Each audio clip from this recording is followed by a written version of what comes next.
Today, we're flying on Korean Air's newest business class, Prestige 2.0, on the 787-10 from Vancouver to Seoul. We'll check out the new seats, the food, the service, and the newly reopened, renovated Korean Air Prestige Lounge East in Incheon Airport. But is Korean Air actually underrated compared to other Asian airlines like Singapore Air, ANA, and Cathay Pacific, amongst many others that tend to get a lot more hype? Or does it belong somewhere square in the middle when it comes to rankings? Let's find out all this together on today's flight. But first, our trip starts off here at the SkyTeam Lounge here in Vancouver Airport. Hi, so I'm here at the SkyTeam Lounge right now in Vancouver Airport. It is located by gate D53. This is the lounge that you would have access to if you are flying Korean Air business class from Vancouver.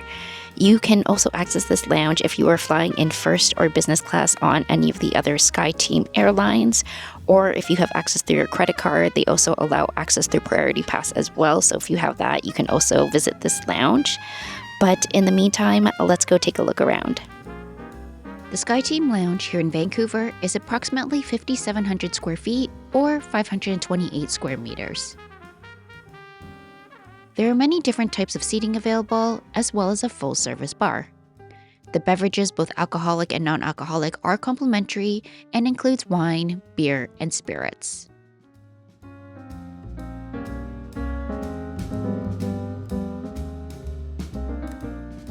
In terms of food, there is a self-service buffet, and the food is typical airport lounge food.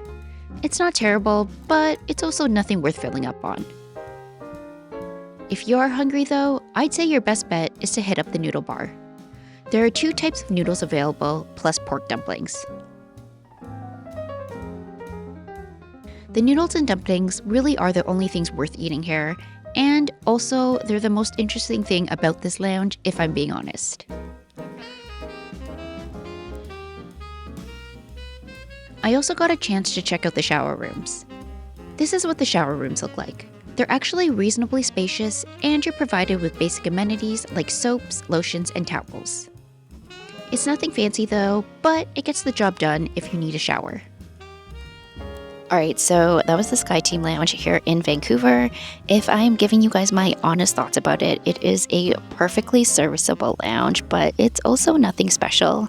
That is okay though, because on the way back, I will also be flying Korean Air business class, so I'll also be able to show you their newest lounge that they just renovated last year at the Seoul Airport. So make sure you stick around to the end of the video if you do want to see that new lounge. In the meantime though, let's get to boarding. I am super excited to finally be able to try out Korean Air's newest Prestige 2.0 business class. Today, we'll be boarding out of gate 70. And here's just a quick look at our aircraft for today's flight, the 787-10. As you can see, our aircraft is still sporting the old livery. In case you didn't know, Korean Air last year announced some new branding, and they've been slowly converting their fleet to the new livery. Although ours hasn't quite gotten the new treatment yet. In case you're curious, here's what the new livery looks like.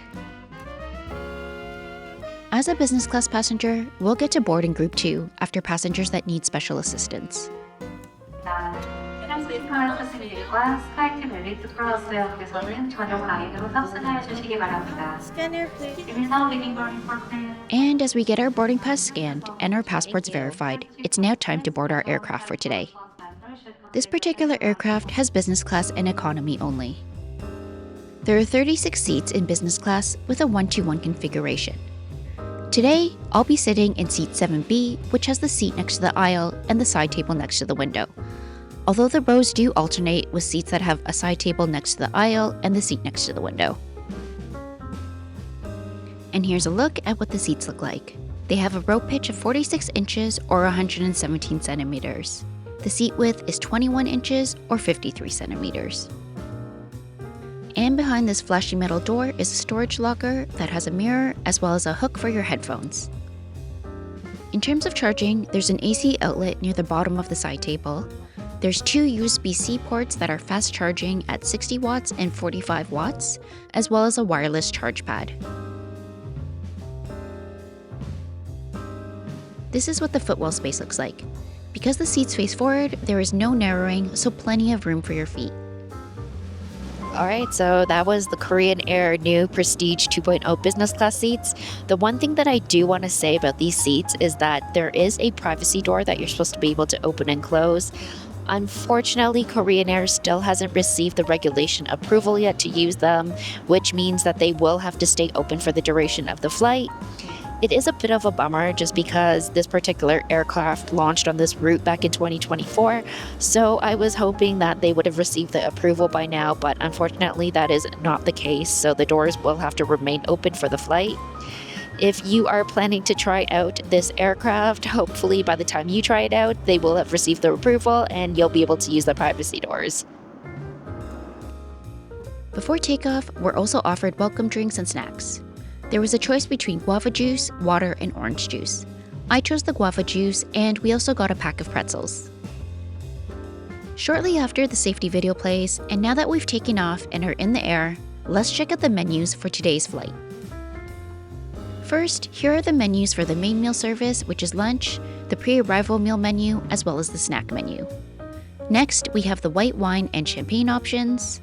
This is the red wine, dessert and port wines, cocktails, beers, and spirits, and of course, non-alcoholic beverage options. It's now time for the main meal, so I pop up my tray table, which gets dressed with a white tablecloth, and we're also given a hot towel for our hands. The amuse-bouche arrives first. It's a sesame-crusted scallop with pea puree. This was really quite nice and a great start to the meal. I also got myself a glass of champagne. Next came the appetizer, which was this beautifully plated seared tuna niçoise salad. It was really fresh and flavorful, and it was served with a lemon herb vinaigrette. There was also these 3 little side dishes, which included pickled cucumber, honey sesame cashews, and kimchi, of course. Next came the soup course, which was squash and barley. This was warm and very comforting.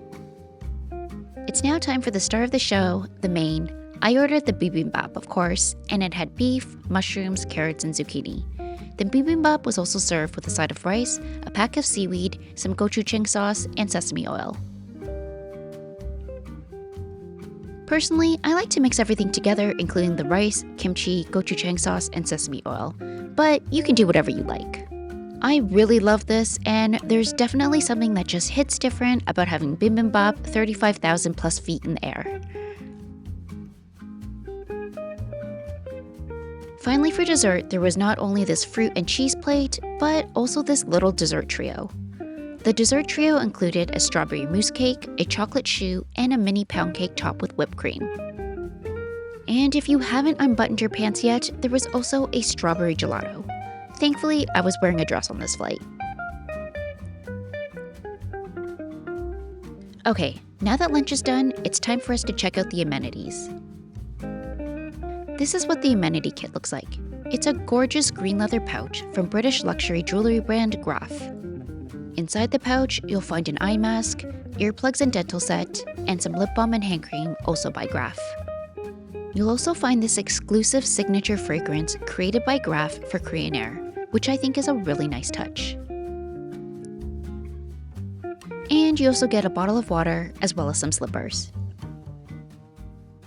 Okay, it's now time for everyone's favorite part, the lavatory tour. There are 3 dedicated lavatories to be shared amongst 36 business class passengers. One is located at the front of the business class cabin in the center, and 2 are located at the back of the cabin. There is a 4th lavatory at the front of the cabin, but it is reserved for the crew. In addition to a full-length mirror and a baby change table, you'll also find a seat that folds down, just in case you need one. You'll also find soaps and lotions from French brand Payot, air freshener, packs of mouthwash, and some shaving blades. And while the faucet is automatic, the garbage bin is not. There's also no foot pedal, so you will have to push the garbage lid open manually with your hands.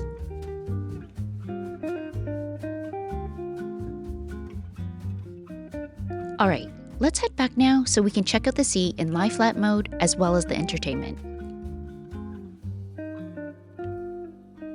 First, let's take a look at the bedding. You'll get a standard-sized pillow, as well as a mattress topper from luxury Italian bedding company Fret.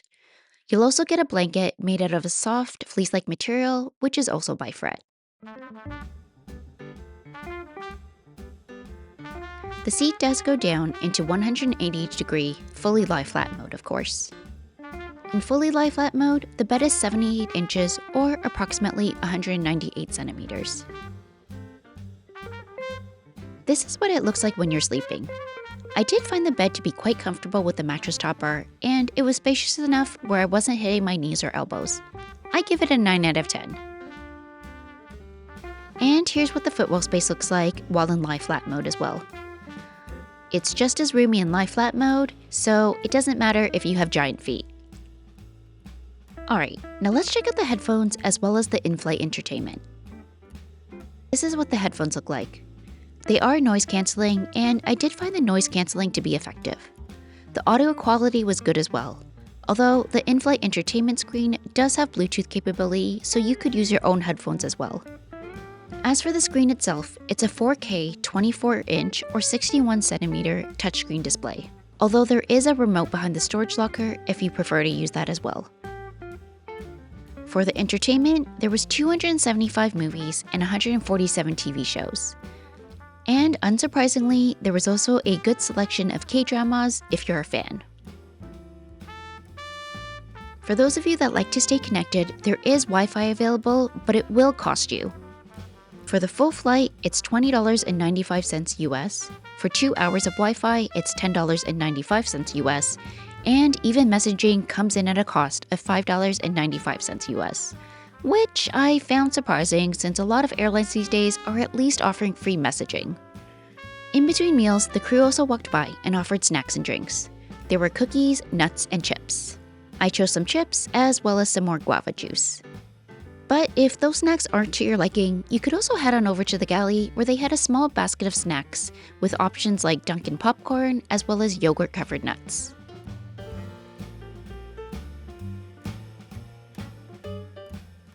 Alright, now before we get to the pre-arrival meal, as well as checking out the newly renovated Korean Air Prestige Lounge East in Incheon Airport, let's talk about how much all this cost. Let's talk about how much all this cost as well as what I paid. So what I paid, I did use points for this. I used Air France KLM Flying Blue Miles, and one way between Vancouver and Seoul was 85,500 KLM Air France Flying Blue Miles plus $60.67 Canadian in taxes and fees. But of course, let's just talk about how much the cash cost would have cost as well. So all these prices listed are round trip between Vancouver and Seoul. Also keep in mind that the prices you're about to see are just for this specific flight on this specific day. If you're looking at prices, you might see higher or lower costs due to the dynamic nature of flight pricing. Okay, so round trip cost for basic business class fare between Vancouver and Seoul was $5,500 Canadian. I've also included some other currency conversions down below based on the current exchange rate. Before the pre-arrival meal, we get another hot towel for our hands, and the tray table gets dressed with a white tablecloth again. The appetizer arrives first, and it's a green salad with Granny Smith apple slices, radish, blue cheese, walnuts, and it was all served with a balsamic vinaigrette dressing. There was also 3 small sides with lotus root, kimchi, and spinach. Next came the main, which is a Korean grilled beef short rib with bulgogi rice. The grilled beef was really tender and flavorful. It was really, really delicious. There was also some soup and rice, as well as another pack of seaweed. Finally, to finish off, there was a fruit plate, and I also got a cup of green tea. Alright, now as we start to land here at Incheon Airport here in Seoul, let's talk about Korean Air's Prestige 2.0 business class before we check out the newly renovated Prestige East Business Lounge in Seoul. Overall, Korean Air's Prestige 2.0 business class is a wonderful experience that I feel like often gets overlooked compared to the likes of Singapore, EVA, and even newcomer Starlux. This might be a bit of a hot take, but I do think Korean Air's Prestige 2.0 is better than Singapore's current dated business class seats, and ranks right up there with EVA's newer 787 business class cabins and even Starlux's business class. But I also don't think they stack up to ANA's The Room or Japan Airlines' newest business class on their A350s. The food was also good, and the service was what I've come to expect from most Asian airlines, which is top-notch. The only thing really missing now is that regulation approval to use the privacy doors.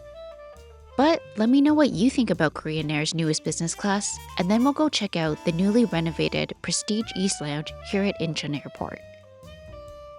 Hi, so here I am on another day ready to return home. I am here at the Korean Air Prestige Lounge, specifically the East location, located in Incheon Airport in Seoul, Terminal 2. It is close to Gate 252. I am really excited to check it out because this is the first time I've been back here since they renovated last year. And they also included a super fun new feature, which I think a lot of people will enjoy. Let me show you guys around. So when you first walk into the lounge, you immediately see their newly added ramyeon library, which is basically a giant wall featuring all sorts of Korean ramyeon packs. Behind this wall, you'll find an interactive experience where you can make your own ramyeon. First, you'll select your ramyeon from this vending machine. There is no cost, it is complimentary. And since I can't read Korean, I just chose a random pack. Then take your ramyeon pack, bowl and tray over to these machines here that give you instructions on how to make your ramyeon. You basically just add the flavoring packs that come inside your ramyeon and hot water, and after it finishes cooking, there are additional toppings that you can add on after as well. This was extremely tasty, and I did have a lot of fun making it at their interactive station. I just wish I had more stomach space to try more. As for the lounge itself, it's looking very modern and they definitely did a great job with it. It's definitely a vast improvement over the older look pre-renovation. There's a full-service bar, which is also complimentary. And as for food, if instant ramyeon isn't your thing, there are not only one, not two, but 3 buffet areas available with a good selection of both Western and Asian food options. I did also get a chance to check out the shower rooms while I was here. This is what the shower rooms look like. They were very spacious and the finishes are nice. You can see here that there's this massive vanity area with a sink, and what is also massive is the actual shower itself. It's got super high ceilings and this really lovely modern bronze tile work. In terms of amenities, you'll find soaps and lotions from the brand Aesop, a shave kit, a dental kit, as well as a hairdryer. Something else to keep in mind as well is that there is a 20-minute time limit to use the shower room, so you gotta be quick. And if you're curious, this is what the regular lavatories look like. Okay, so that's it for the brand new Korean Air Prestige Lounge East. If you have enjoyed the video today, I hope you'll consider liking and subscribing so that we can fly together again soon.